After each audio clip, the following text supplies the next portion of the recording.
If I have a conversation with somebody and they're heated and they're mad at anything, maybe they're mad at me, and I say, "Tell me more." They'll tell you more. Oh, yeah. And then you keep let them go and go, "All right, tell me more." What are the 3 most powerful questions you should ask when someone is overreactive, stressed out, or overwhelmed in an argument or conversation? There's one that I love, and it's by our friend Chris Voss, and he says, "Sounds like you have a reason for saying that." I love that question so much. Sounds like you have a reason for saying that.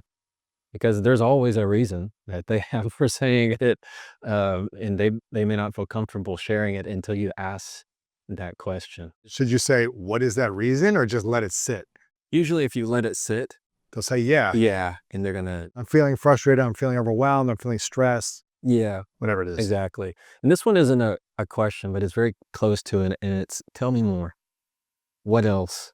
If you had to put that in the question, it would be what else. But "tell me more" is one of my go-tos because there's always more. You've got to have such extreme patience to be able to use that Yeah. because it could go for hours. It can. It can, but that's just it's that metaphor of you can't pour your glass into a pitcher that's already full. You gotta let them pour it all out before they'll ever accept anything new into, their mind. And what's the third one? The third one would be, "Are you okay?" And you can't do it from a sarcastic point. Yeah, yeah, "You okay?" It's a genuine, it's an authentic, "Are you okay?" Because so many times I'm not okay. But if somebody would just ask me, that would make me feel a little bit A better. little bit better. You know what's interesting? If people could learn the art, because I think it's an art of tell me more, they will have some of the most powerful relationships in their life with the people they can use that with.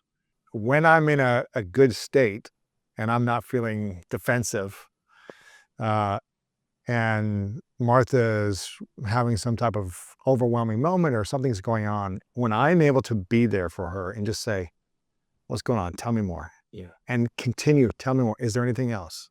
Is there anything else you'd like to say? Right. Tell me more about how that makes you feel. Yes. What else? What about this? Tell me more." Until she's able to get it all out. And if I can be present and patient, there's so much power in the connection afterwards. And for weeks of just like being able to be there for someone and listen, not trying to fix, not trying to coach, not trying to guide, but just listen and say, "Tell me more. What else is going on? Is there anything else you want to say? Are you sure? What else?" It is so powerful. It will change your relationship for the better. And the hardest part for me is to get out of myself when I'm feeling defensive to be able to do that for someone else. Because I feel like, I'm not speaking about Martha, but just in general, I don't feel like they're doing that for me. It's most impactful, this "tell me more" mindset is especially when the other person is angry. Oh yeah. 'Cause if I have a conversation with somebody and they're heated and they're mad at anything, maybe they're mad at me, and I say, "Tell me more." They'll tell you more. Oh yeah. And then you keep let them go and go, "All right, tell me more." I mean, it's just it's therapeutic in a way where you're just taking it in and you're just listening. The hard part is not grabbing a hook. Yeah, yeah, of course. We're not doing it when, it's hard to do it when you're upset or you're exhausted or you're angry or you're feeling your emotions. If you're acting like a 5-year-old, Yeah. We don't ever do that. Yeah, exactly. Yeah. Yeah. Yeah, of course. That's interesting, man. Then what do you think is the biggest mistake you see people making today when it comes to having challenging conversations? Not having enough assertiveness in that communication. Like control, confidence. Yes, you have the area of controlling yourself, and by controlling yourself and understanding your own triggers, you're better to see those triggers in other people. Step 2 is saying it with confidence, meaning you learn to say things assertively. You say things that are going to make sure they know where you stand, that you say what you mean and mean what you say. That's a whole lot harder for a lot of people because they don't want to step on toes. They don't want to be very direct. They'd rather type it on that keyboard and put it in a YouTube comment than ever say it to your face.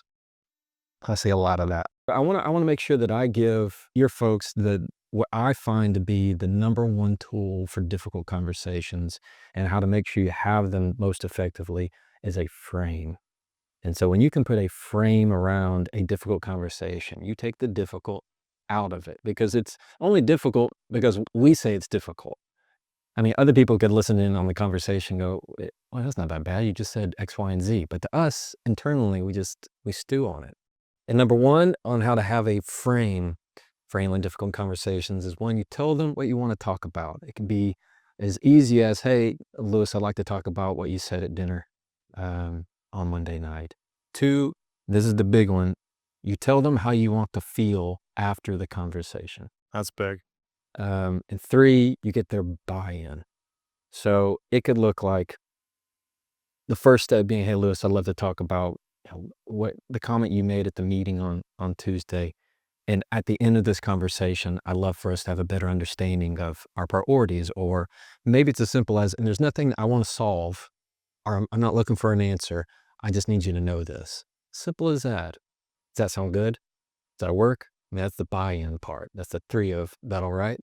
They say, yeah. And it's kind of like what you just said. Once you can do that and you get their buy-in, they go, all right, I can stick with this. Now you have the frame. Now you don't have to talk about anything else. You don't have to say, oh yeah, and by the way, while we're on this, I have this other complaint that I didn't tell you about. Yeah. Now, From 3 months ago. exactly. Oh yeah, and hey, by the way, stop doing that. It's you're very focused. It's that idea if you have a million issues to talk about, you're not talking about any issue. You're just saying things to say you said them. What do you think for women is the most attractive thing in a man and their ability to communicate? Ooh, being generous with your ears, being able to listen a whole lot more than you're talking, being able to just find a way to, if they say that something is wrong, that does not automatically mean that they need you to make it right. There are things that has to have a hash out.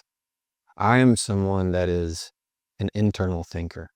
You could say something to me, and I'm going to think on it for a while. I'll chew on it. I'm not going to talk out loud. Really? Yeah. Oh man, that's hard for me. And so I don't process my thoughts that way of just having to talk it out loud the whole time. To me, it wears me down. Wears me down. My personality is the more you talk about emotions, sometimes the more I start to feel them. I'm extremely sensitive to emotions of others. So I have the tendency of like feeling things for them.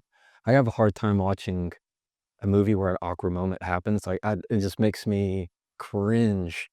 But it's a good lesson for me, and also understanding that when you can find ways just to hear out the emotion without trying to do anything with it, I think is a very valuable skill. I think it's also very attractive to have a lot of patience in just all things that I just have a whole lot of patience. Yeah, man. Yeah, and that's something that I continually pray for. You can pray for something, but you gotta act on it too. You Absolutely. gotta Yeah, create. yeah, You yeah. could just say, give it to me. You gotta create. Exactly. You gotta learn the skill No yourself. doubt. Yeah. Um, You were given the tools. yeah, you gotta act on it. Thank you for watching this video. If you want more inspiring clips like this, make sure to click right here to subscribe and click right here to watch that next video that is specific to support you in your life.